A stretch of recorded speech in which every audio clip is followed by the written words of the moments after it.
So our next presenter, Harold Sim, who is CEO of Vicstock Grain, is going to present to us. He's also Director of HFA Australia, which is one of the world's biggest grain growers, producing nearly 20 million tonnes of cereal grains globally, so it's huge.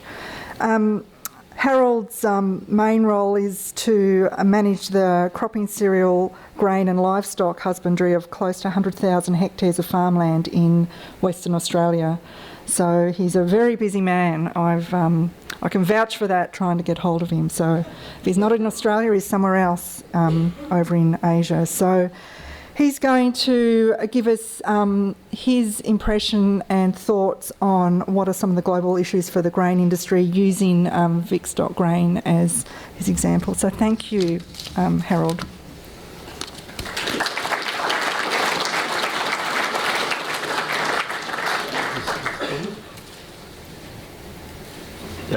Good morning, honourable guest,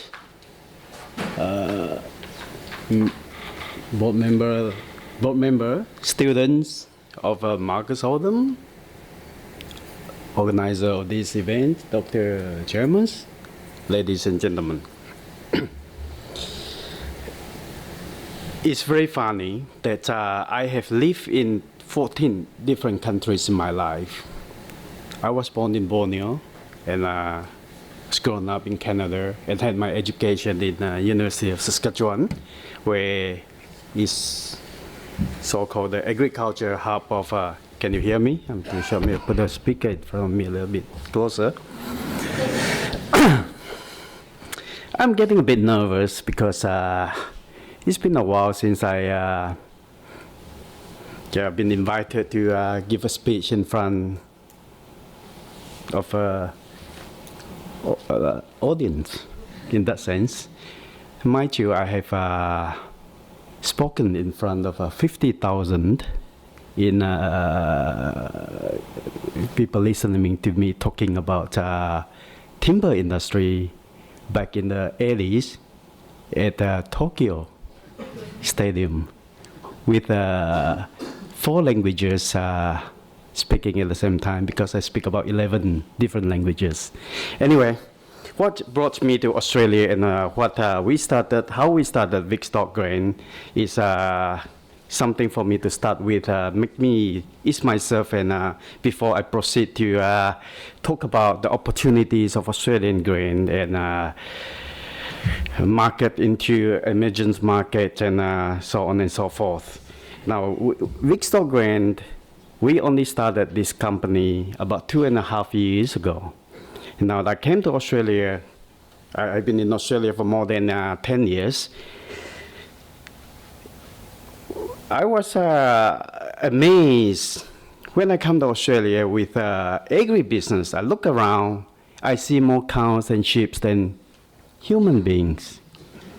So I started to tell myself, how the hell can Australia be one of the world's biggest agribusiness or agriculture country with so little people and yet produce such big numbers of cows and livestock and crops?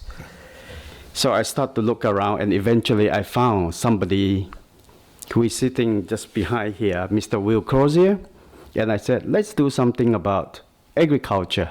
Since you know a bit about, you have been in agri-business in Australia since you were born.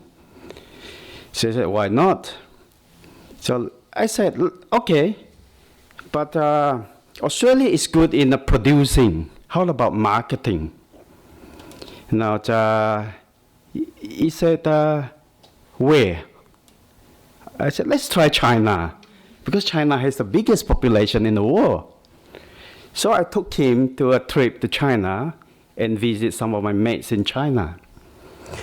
Now, I was actually one of the earliest visitors to China when China opened up the so-called open door policy in 1978. And when you open up your country with that many people, people need to eat to survive. So I took whale crozier to China on the intention to sell a few cows, a few ships to the Chinese. We ended up in the office of one of the biggest grain grower in the world, that is BDH Group. Then we start to talk about Chinese market. Look, I'm getting a bit confused today. I don't know why, but let me start slowly and try to focus and get my picture right. All right. So we come back. We started this company called Vicstock Grain. And I found a partner in China, a state-owned enterprise called BDH, Beta Huang Group. In Chinese, it's called the Northern Wilderness. After the liberation of China and the new formation of the current Chinese regime, and after Second World War and the Korean War, there's a lot of retired soldiers with nothing to do. So the Chinese government decided to exile 1 million of these ex-soldiers to the northeastern states of Heilongjiang. At that time, there is a threat between Russia on the north and India on the east, on the west. So these 1 million ex-soldiers are being exported to Heilongjiang province. On the one hand is to guard the northern border of China, and at the same time is to start open up cultivation in China. And eventually, so everybody pick up the chanko and start digging and start cropping. And a year later, these lonely soldiers make a few complaints and say, we can't live like this forever. And eventually the Chinese decided to export 200,000 women to Heilongjiang province and start to increase the population of Heilongjiang province. So BDH, being the foundation of BDH, is how it was found. And today, BDH has about 1.7 million of employees and produce about 20 million tons of crop, about 7 million hectares of farmland, and produce about 20 million of grain globally. Now, Vicstock Grain is privileged to associated with this company, and seeing the potential in Australia that we can develop more agriculture produce, and looking at the demand of the Chinese, we started to invest heavily in Western Australia and start cropping since about 2 years ago. And we have actually come up with a fairly good result over the last 2 years. Now we are proudly to say that as of this year, I think we'll be very comfortable to do about 300,000 tons of grain from Western Australia.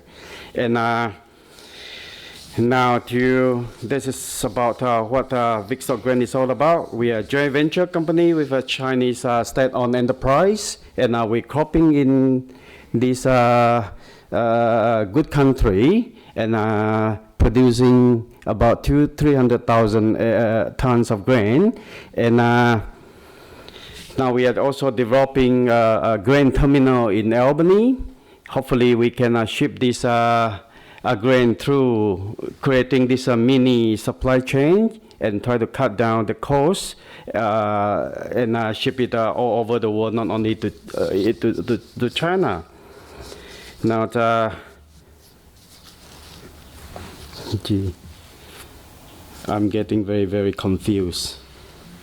I don't know what I'm talking about, but let's get it, you know.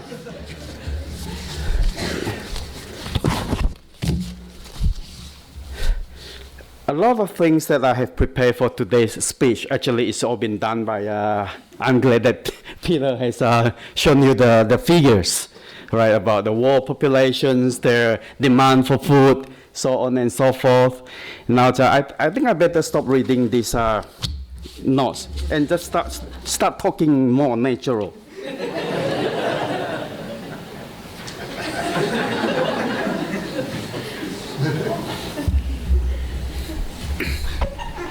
That might be a bit better.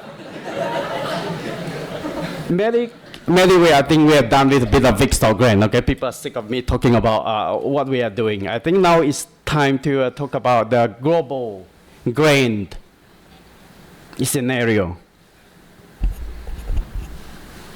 Can you? Hey? What is it?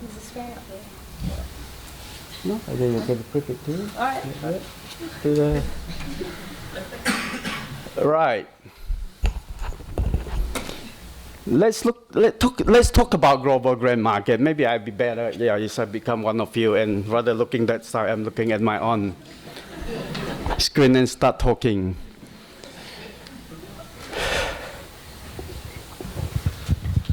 This is all what I'm going to say. It's all written there.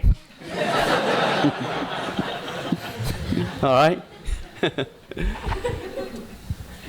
Would be better to do. Would be better. Yeah, I think it would be better. And then you can stand on the side. You can stand on the side. Yeah, actually, I thought I had done quite well, during the rehearsal. Maddie, what happened to me now? I'm getting a bit confused, I'm getting a blank, as I'm going to sit for my final exam, with a last-minute burning midnight oil and suddenly forget about everything. I think I feel better, So anyway, now let's talk about Australian opportunities in the global grain market. Now, Australia is blessed with small population, huge arable, and good infrastructure. Now, according to the survey by the United Nations Agri Forum or Bureau, in fact, Australia is the second lowest production cost in terms of cropping in the world. Now, Australia produces about 40 million of wheat every year. And out of that 40 million, a good half of them, or more than half, are exported overseas. Australia produces one of the best quality wheat, and it's been greatly demanded by a lot of overseas buyers. Now, we have a very stringent acres quality control. As compared to the Canadian wheat, Australia, in terms of moisture, we do about 12.5. Australia is about 14%. We demand that aided price in the global marketplace. Last year, or this year, current year, Australia in WA, up to this very date, I think 15 million tons of our APW to ASW has been exported to our neighboring countries, Indonesia, Malaysia, Philippines, and the rest goes to Middle East and China. Now, when we talk about good quality wheat with a good price, Australian grains definitely has a lot of added advantage as compared to wheat or grains produced from North America and Europe. We are positioned geographically have this added advantage as compared to this country. Now, let me give you a scenario about our neighboring countries and like Indonesia, Southeast Asia, where we are only a doorstep away from this country. Now, well, Indonesia is one of the biggest buyer for wheat. And recently, as you might read on newspaper, CBH has invested more than $1 billion building flour mills in these countries, Philippines, Indonesia, and Thailand, so on and so forth. Why are they doing that?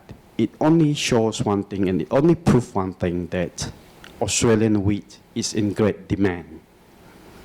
Now, we, Australia being in the southern hemisphere as compared to the big growing grain country in the northern hemisphere, we are positioned, we have been put in a place whereby we can actually better to assess the benefits and loss of what should we grow, how should we, where are the marketplace, and where exactly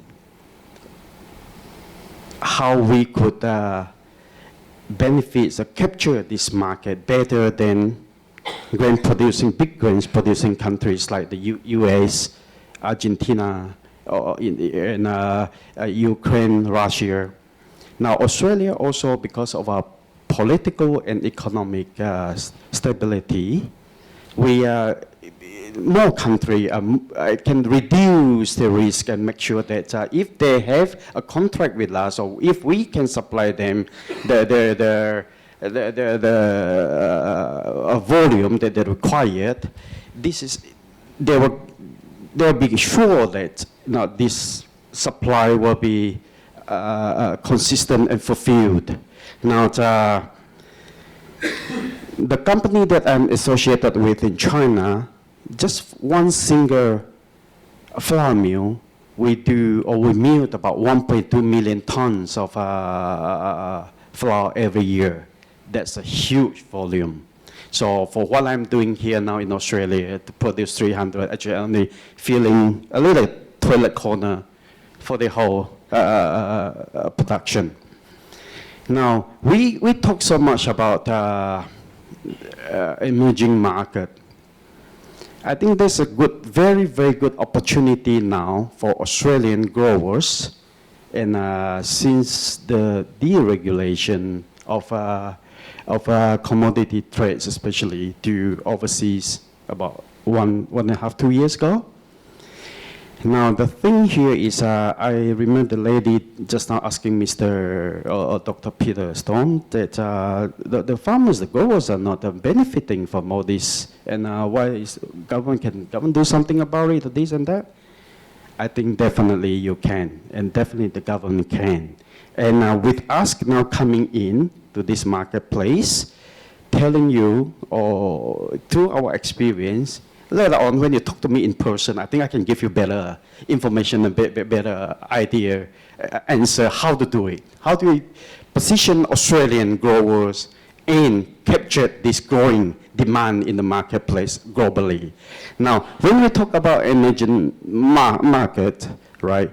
Now, just don't look too far. Just look to our neighbor, the 10 Asian countries that don't produce wheat.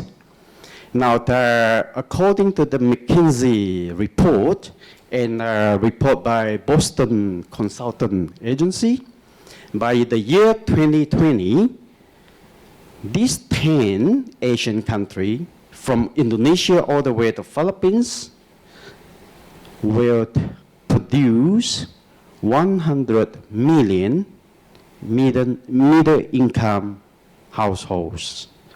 All right. 100 million. Just put that numbers in simple arithmetic.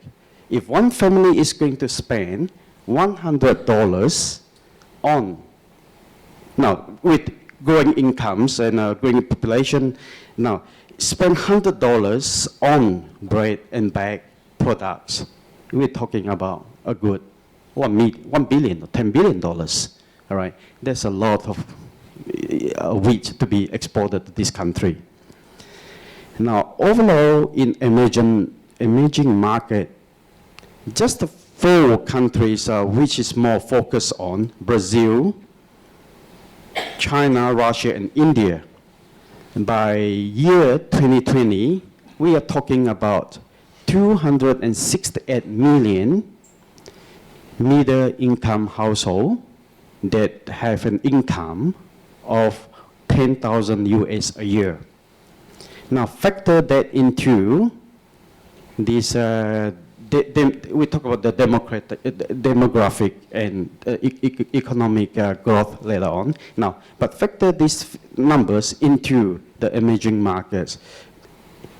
These figures is a combination, combined together, is actually outnumber the middle class income households of US and Euro put together. 268 million middle income households in these 4 countries alone. Now, as Dr. Peter Stone has mentioned just now, presented just now, as the population growth, income increases, people start wanting to have better food, quality food. Now, I was in Vietnam about 1.5 years ago. I walked into a cafe. They produce one of the best bread in the world. I was so surprised. And when they know that actually I come from Australia, they approached me. Can you try to find some good quality wheat for me? Because we only want Australian wheat. They are good quality wheat that produce good quality bread. Now, when we talk about emerging market, we talk about 2 things. Now, as we sit here, every day there is 150,000 born now as of every day. So put the figures together, it means over the next 10 years, or over the last 10 years, 1 billion population has added to this global human race. By 2020, we are looking at another 500 million. By 2050, we're talking about 9 billion. Now, out of these baby borns every day, 85% are from this emerging market. So, what I'm trying to tell you now is, now most of these countries, all the way from Southeast Asia to Africa, Middle East, with the number of people born, or as the population increases, and when the definition of emerging market to start with is actually economic growth, the growth in economic without mature development, and is or where there is still potentially risk in political and economic arena. So we're talking about Australian with, well, very stable government, and with our a country being in such a well-developed, with that well-developed status, we have opportunities. Australia has a huge opportunities in the global marketplace when we talk about agribusiness, especially now. Most of you are trained in agriculture or whatever. I think you are in the right course, and I wish that I would start, I'm 20 years or 30 years younger now, I can be sitting there and start all over again. potentially, you look at this emerging market like China, like India, even Russia, they've spent staggering funding in developing their highway, their fast rail or whatever, infrastructure building. Every time, every 3 months, every 6 months, you go to India, or you go to China, or you go to Brazil, you see it's a different phase of the city. High rises, development is just taking a staggering pace. Now, industrialization and modernization of a country always pay a huge price. That means good agricultural land are being taken away for this development. So, with the increase in population and the increase in income, as I just mentioned, the demand of food has to be kept in balance. But that is easy to say than done. Now, China, over the last 30 years, has been evolved from net exporting country to become an import country of food. From rice, sugar, edible oil. Now, just edible oil itself, China import about 7 to 8 million tons a year. On grains, China imported close to 63 million tons a year, and 50 million tons of soybean, just soybean itself, from North America, especially in US. And about 10 million tons of wheat all over the world. Now, Australia is one of the 10 of the top 5, I reckon. Last year was, we export about 17.5, close to 18 million tons of wheat overseas. And just again, this year alone, over the last 6 months, Western Australia, through CBH, has exported about 50 million tons. Now, we are blessed with a small population here, so we don't need to eat a lot of wheat. We don't keep a lot of wheat or whatever, so we are more export-oriented. So what I'm trying to tell you guys here today is huge potential in Australia if you get involved or start to get yourself, buy a couple of lands or lease a couple of lands and start doing something. I believe there's always money to be made. It's just how the regulation can be more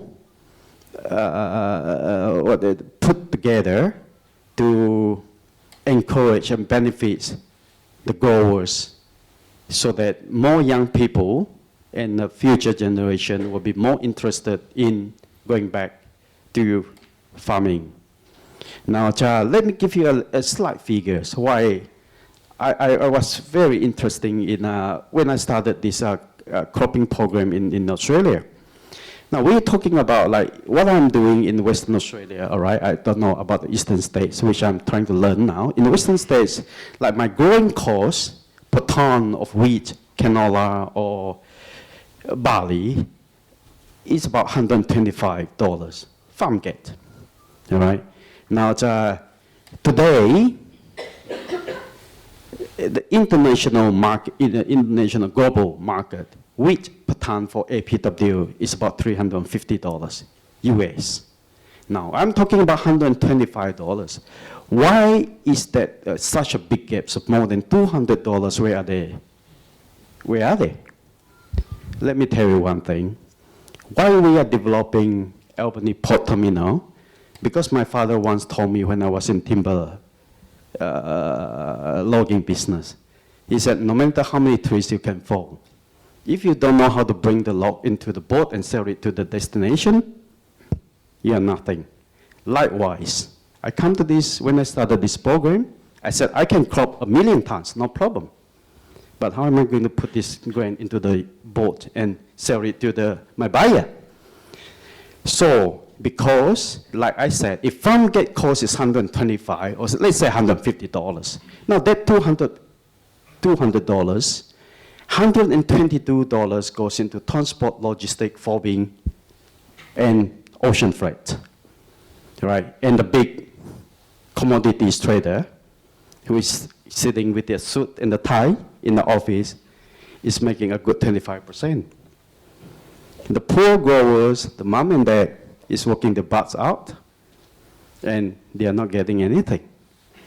Now, I'm also an example of how to encourage people to come into this business and try to open up the logistic and have a chance to get into export market. Let's talk about the dairy, right? Farm get milk now in Australia, I think it's about what, 45 cents per liter. In China, now I met an old Australian young man, about 30-something years old, during my last, when I was in the Australian delegates on the trade mission to China last 2 months ago with Tony Abbott and Rob Andrew. Now he gave up everything in Australia. Why is that? Here I'm in China. My farm get price per liter of milk. I'm being paid US 95 cents. Here we are, right? So from that, you can see why with huge countries like us, with such little populations, we should be, if properly regulated, or if some of these benefits are being passed back to the farmers or the growers, we can be the number one, the largest, not only in crops, dairy, and in all kind of industry.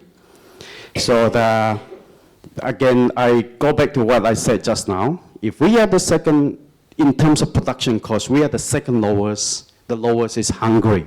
Hungary is about 10%, even cheaper than us here, being in production cost. Now, we go back to the opportunities of Australian growers or grain producer. Now what Vicstock Grain now is trying to do is we have set up a model in Australia where I pass my incentive back. Even I don't start the co-ops like CBH or here like Murray Goulburn or whatever, Fonterra in New Zealand, is we finance growers. We finance growers in the sense that they crop for us with a fixed cost per ton, no risk. So you come back to me and say you can crop 1 hectare, of which for me for $300, I'll pay you $300. We will take the risk, whether, right, if there's a drought, if there's anything that is beyond market risk, we will absorb the risk. This is why every day I have been, every morning when I open up my email, I have at least 20, 30 growers wanting to come into this model. It's not the subsidies, but this is why we have to pass back this incentive to the growers. And if you compare the whole arable in Australia, how much land has been wasted? Why? Because growers are not getting the incentive, right? So with using our models, we encourage people to go back to farm. We encourage people to start getting involved in growing or croppings or growing livestock, because they're the worried. Because one year they spend 6 months, 3 months seeding, 3 months not post-emergence, and then 2 months of harvest, right? Doesn't matter. You know, if you can produce 1.6 ton or you can produce 6 tons, the more the merrier. But if it's a drought, so what? Vicstock Grain will pay for it, which is not a bad idea. But by doing so, we work on the accumulated. Now, business is about number games. So, you know, once you're given that, say $300 to crop per hectare, you try, of course, to minimize your cost. If you can do it for 180 or 200, right? You make money, we make money. Why? Because your crops belong to me. And through that crops, through this volume, I export to wherever I go. Now, the great thing about Vicstock grain, the model that we set up is we have an off-take contract with countries like Indonesia or China, or now even in Japan.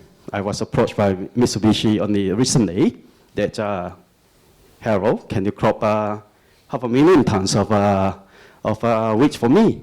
Of course, I said, give me a price, right? So I pass you the price and give it to the farmers. They grow for me. So by doing so, because we're not talking like even in the wheat belt area in WA, there are growers who produce 2.5 tons, but there are dodgy growers who only do 1.6 ton. Doesn't matter. You work hard, you deserve. And we create an incentive whereby anything above 2 tons, we get a split of the extra. 20% of that 2 tons will go back to you. Meaning your profit margin can be as high as you want if you work hard and you know how to crop properly and be more professional about it. Okay, right. So Australia again is gifted with huge arable, and if it's put into proper use, I believe this country will continue to produce more grain. And don't worry about demand. Don't worry about oversupply. As I have said it, and Peter has mentioned, the world population is increasing. And it's not only increasing in the small numbers, it's increasing in staggering numbers. All right. Now, China crop about 125 million hectares, produce about 520 million tons of grain yearly. That, in the global sense, only account for 9% of the global arable area. This whole world, planet Earth, there's about 1.33 billion hectares of arable. All right? But China has about 19% of the world population. So if you put the two numbers together, the demand is always there. Don't worry about going back to the crops. Now, I was brought up in a boarding school in Canada, right? In a Catholic school. The brother always tell me one thing, Harold, God won't create another extra inch of land. Meaning, if we are blessed and we have been gifted this opportunity to live in this country, especially talking to all of you in one way or the other, and it's, from young to old here, we are all from a bit of a rural community or in farming in certain way. So land means resources, and that will produce result, commodities, food, grain, to feed the country. So, like I said, if I were to be born 30 years later, I would do nothing by just cropping. Believe it or not, these 4 commodities company, big 4 commodities trader in the world, so-called ABCD, I hope none is here today, but if any one of them is here, I want them to listen. Listen to these staggering numbers.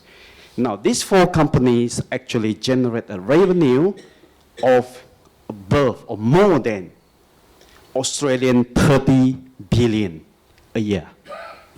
Where are all this money? They are not growers. They are not. I said they are traders sitting in the office with their ties on and making all the money at the expense of mom and dad growers. So with an off-take contract that I have put in place now with some of these countries that are in demands of all this grain, they're happy, I'm happy.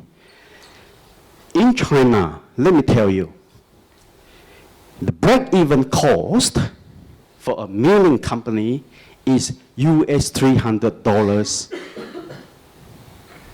per ton wheat. And here, you're only getting 125 to 150 farm gate. So, I believe for the next 5 years, and it's actually gradually happening, that with the new technology, new informations, with educated bunch like you guys who are trained to be agronomists or in agribusiness or one way or the other related to agriculture, getting involved in agriculture or in agribusiness is the way to go for the next long years to come, because you can have all the money in the world, you can have all the wealth in the world, but you cannot starve for 5 days. Believe me, I tried it for 3 days. On the 4th day, I eat like a horse. All right? So food is essential. Thank you very much.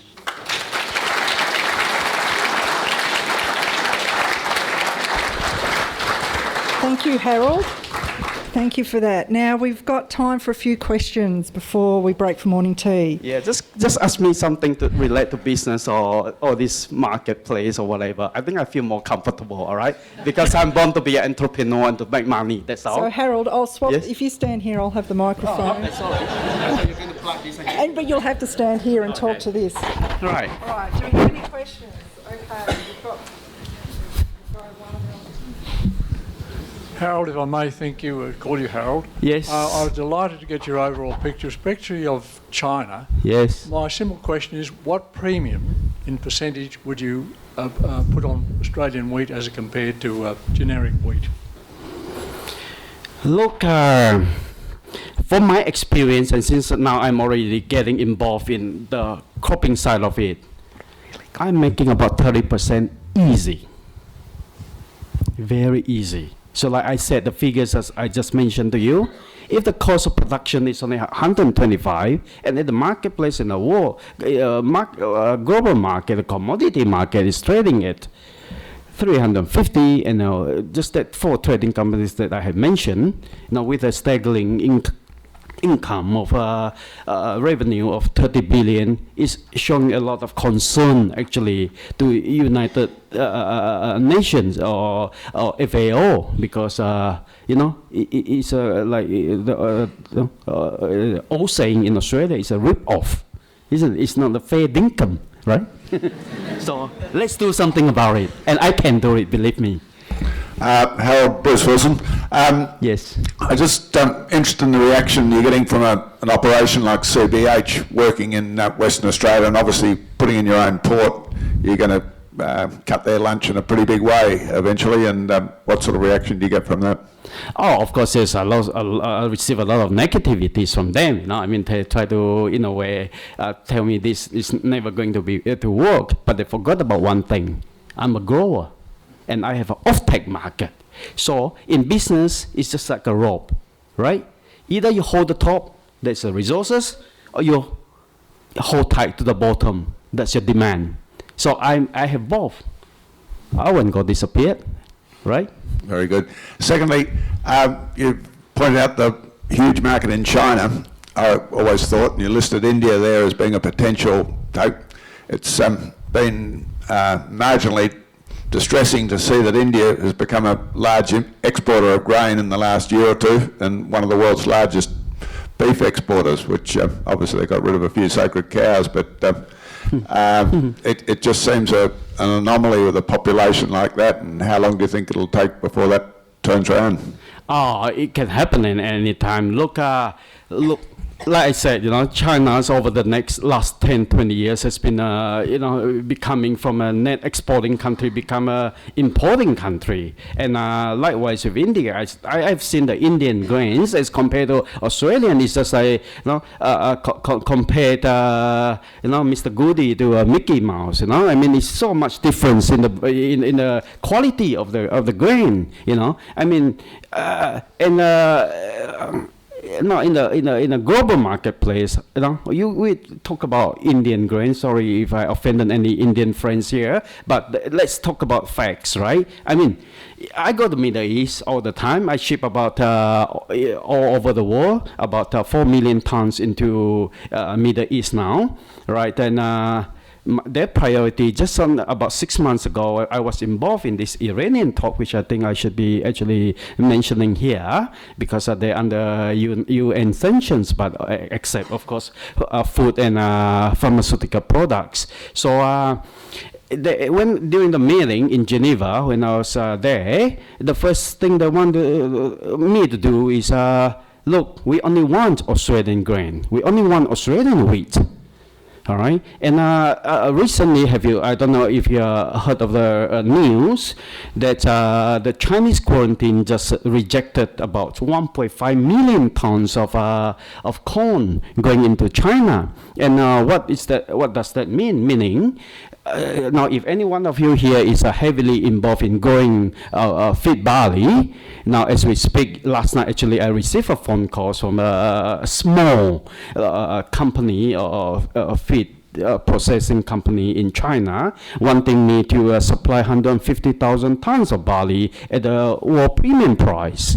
So Australia has been actually, when you go to places like China, even Indonesia or Middle East, we are not only clean food, but we are honest people here. It can be trusted grower here, which we produce the best quality of food in the world. So I think my 30 years of running around, living in 14 different countries, doing different things, and I can hardly encounter such a scenario whereby everywhere I go, when they talk about food, they talk about Australia. Now, Australia is good food, good quality produce or products. But the only problem, as I can see here, is Australia is, sorry, if I'm a bit blunt, but Australia is lacking in good professional marketeer. We are not good in the global market.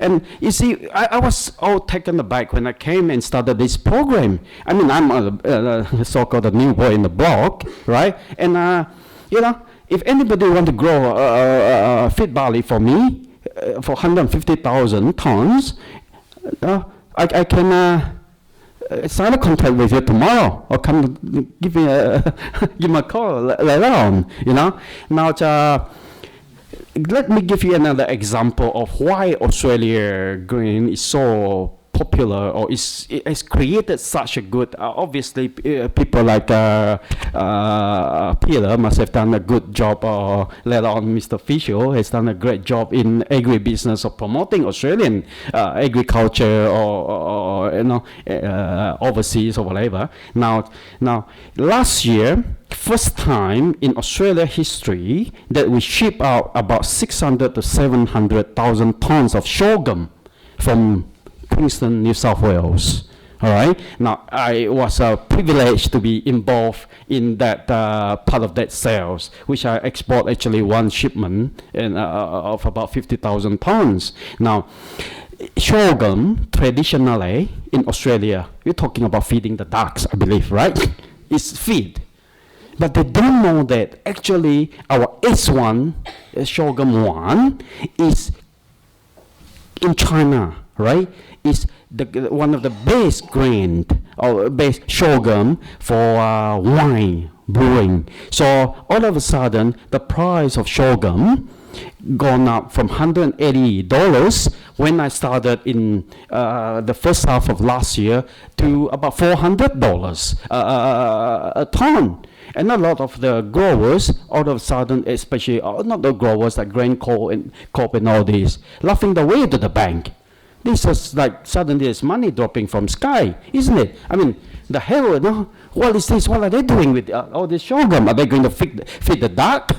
I said, no, they're going to brew. We're going to brew the Chinese wine, you know? And that's why if we were to have people there, and I didn't even know that actually Australia produced sorghum as one in Queensland, because it's summer crops, you know, because my project was in Western Australia, and I can't, not in Victoria either, right? So if I were to know that, or any one of you knows about that, and if you do the market, you know where sorghum is coming from, if you have an opportunity to come with me and say, Harold, grab everything you have, you know, from the 600,000 tons of this sorghum. For even the latest offer I remember from Nigeria to me was close to about 320. Right, and we make a small profit because by the time we landed in China or this and that, and discount of all the costs, we still make a good $50 per ton for doing nothing, just signing contract and ask people to do everything for you. I haven't even seen how sorghum looks like. I left in a few samples. So this is agriculture, right? But that being said, this is a country full of resources and opportunities. If you know where and how to market and to ship these products out, and not depending. All right, okay, thanks. Talk to me later if you want any more information. Okay. Sorry, Harold, after that answer, I'm absolutely loath to ask this question. Yes. No problem. No problem. No, just look, with mainland Chinese people being so scared of food security and having some food issues and seeing Australia as a quality product, and that's going to continue to grow. If we go down the path of GM foods, is that going to, 20 years down the track, could that come back to bite us in the bum because we have a clean and green image? Yes. If GM turns out to be something that's, and the Chinese are scared of food security issues, could that become an issue for us? Yes, it has become a big issue, and the Chinese government, there's, I would call them is the Hyde and Jekyll, the two-face. On the one hand, they're talking about GM, food security, food safety, this and that, right? But Chinese, as you know, is a one government system. They can change everything overnight, my friend. So now we talk about GM corns. They make a big issue because they have some political issues with the American corns, because they're doing tens of millions of tons of corns into China every year. Now, if you talk about GM, right? Since I think last year or 1.5 years ago, I started to ship in GM canola into China. So it all depends. That's why I said you got to go to the marketplace. You got to know what is in place there, right? When like China is importing 7 to 8 million tons of edible oil into the country every year. So the hell then with the GM canola, which we can process it here and turn it into something as a finished product. I think I'm getting better now, right? I don't get choked over the last 10 minutes, the first 10 minutes. Okay. Right. Any more questions? Well, what we might do is, you can. Harold's really on a roll now. He's really on a roll. So getting the kick out of it. Continue asking him questions in the break, and then we've got our panel. Yes. If I talk about commercial side, I guess that's my expertise. But don't ask me anything about technical and do a proper presentation. I get a bit nervous. Okay. Thank you very much. Well, thank you, Harold.